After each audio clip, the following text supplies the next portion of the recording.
Okay, so welcome back. Hopefully you just finished the video on experimental design, or you finished it a little bit ago.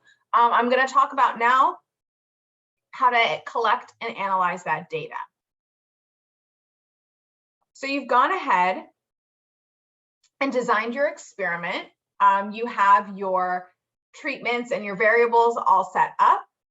We had this example of the impact of mining on eastern lowland gorilla populations. We know that mining for certain metals used in cell phones is really detrimental to the eastern lowland gorilla populations.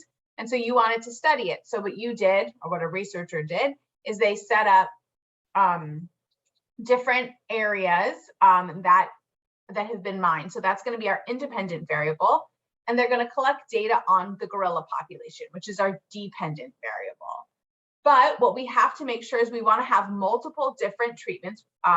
So we're going to have, and there should be evenly spaced. So we're not just doing like no mining and mining, but we're going to have variations of that. So maybe no mining, a little bit of mining, which is like 50 hectares per 10,000, 100 per 10,000, 1,000 per 10,000, and then 5,000 per 10,000. And they should be like pretty evenly spaced.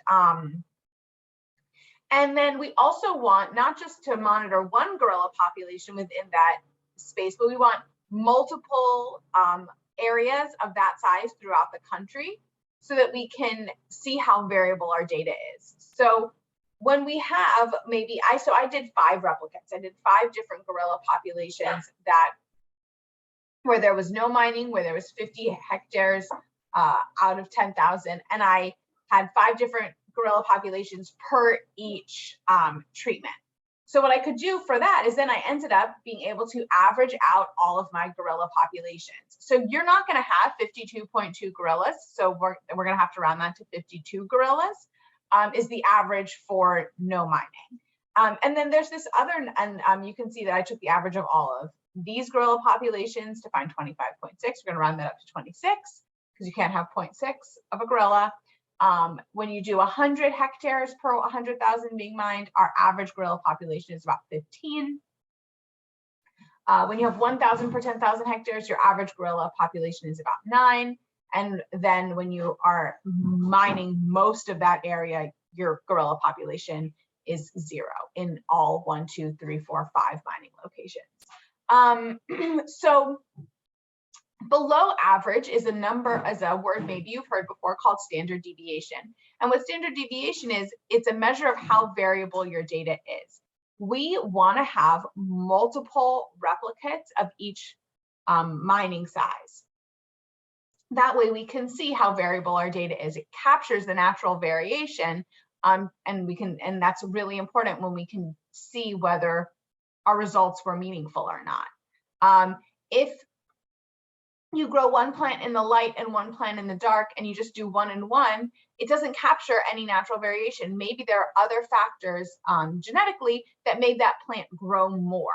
So you end up maybe with one plant that grew 10 centimeters and another plant that grew, the one in the darkness grew 5 centimeters. But if you were to do replicates, maybe then you would see that the natural variation is it'll grow between 7 and 15, which is a big span. And if there's no light, maybe it doesn't grow at all. It still stays at 0. So knowing that standard deviation is really important for data analysis. So what do we do with it? Why is it important? So this is showing that our standard deviation is 5.3.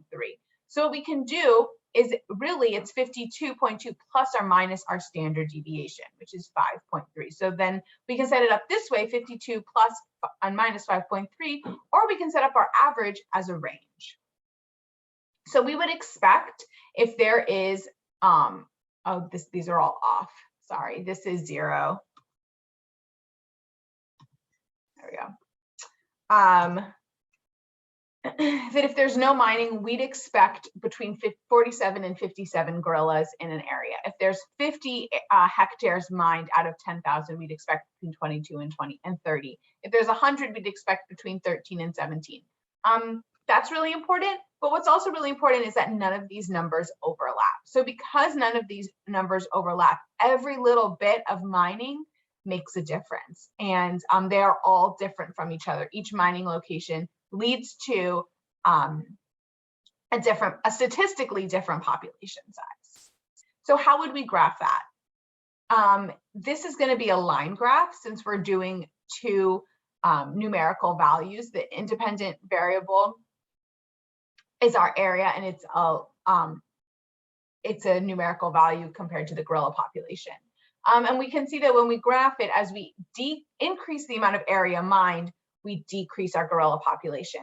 And maybe you're asking yourself now, you're like, okay, I can read a trend, I get that. What's that I on that dot? Well, that is your standard deviation. It's your standard error. That's showing you this is your average, and this is basically what we'd expect that natural range to be. So that standard deviation is shown as an I when you graph it to show the natural variation of your average.